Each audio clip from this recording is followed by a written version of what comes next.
I'm just sitting here thinking, I've kind of been pondering this for a while, and maybe this is just common knowledge at this point. But Ponder away. This is good. yeah, well, you start to think this is a segment, Pondering with Derek. There you go. We just be like, this thinking thing. It's non-fictional storytelling time. So like you were just saying, the short boxes. Well, the guys that are buying short boxes, even today, you buy a short box pickup today, you're not a contractor. You're not using the truck. It's a status symbol, or it's a haul my super expensive boat to the lake 3 times a year truck. Let's face it. Well, back in the day, it was probably the same. So if you think about it, the long beds, the fleet sides and the step sides, and these trucks with 411 rears and the 6 cylinders and the 3 on the trees, they were bought by farmers and ranchers to be a legacy truck. They knew that they were extending themselves. I'm going to own this truck until the day I die. Like you said, Papa had it. And he probably only put 35,000 miles on it, but they were hard miles. And then someone inherits them. Well, they never got sold because just, again, no one really wanted that truck. But to me, those gems are those trucks, the 75,000 mile trucks, the 120,000 mile trucks.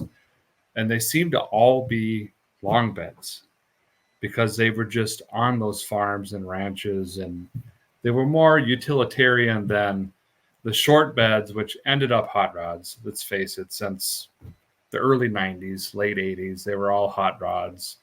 And like you said, they've had 42 wiring jobs, 78 stereos, 7 different transmissions. The cross member holes are all bored out. It's had 9 different rear ends. They're sloppy anymore, and it's hard to find a good short box.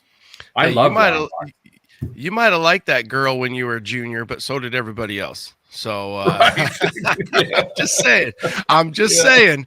And you know where that's more evident, I think, than anything is right now, and I'm completely biased as a 50-year-old, is the OBS trucks. So when you think, because we've seen it from inception of 88 to a short bed, whether that's a 4x4, whether that's a 2x2, 4x2, whatever that is, but now you still can find a long bed 90, 94 Papa that's a 9 out of 10. Under 100K miles, maybe 120, got a little couple cigarette butts in the thing. And it's, nobody wants that. Nobody wants a single cab OBS, but you watch, it's going to happen.